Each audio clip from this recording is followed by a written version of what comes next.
మా కాలేజ్లో అయితే మాకు సెకండ్ ఇంటర్నల్స్ అయితే జరిగాయి. ఆ సెకండ్ ఇంటర్లో మేము ప్రజెంటేషన్ ఇవ్వాలి, పీపీటీ ప్రిపేర్ చేసుకొని. నేనైతే చాలా అంటే చాలా భయపడ్డాను, ప్రజెంటేషన్ ఎలా ఇస్తానో ఏమో అనేసి. 10th వరకు తెలుగు మీడియం చదివా, ఆ తర్వాత ఇంగ్లీష్ మీడియంలో అడుగుపెట్టా. ఒక 6 నెలలు ఎంతగా ఏడ్చానో నాకు ఇంగ్లీష్ రాక ఇంటర్లో అయితే. ఆ తరువాత నన్ను నేను మోటివేట్ చేసుకొని నేను పట్టుదలతో ఎట్లా అయినా నేర్చుకోవాలనేసి ఫైనల్గా అయితే నేర్చుకోగలిగాను.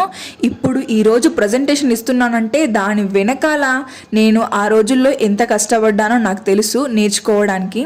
ఈరోజు నాకు ఇంత ఈజీ అవుతుందంటే కారణం అయితే నేను ఆ రోజు కష్టపడ్డాననే చెప్తాను. ఇంటర్లో నాకు బేస్ లేకుంటే నేనైతే ఈరోజు ఈ స్టేజ్లో అస్సలు ఉండేదాన్ని కాదు. ఒకసారి మీరే వినండి నేనైతే ఎలా ఇచ్చానో ప్రజెంటేషన్ అయితే. ఇంకా చూడండి.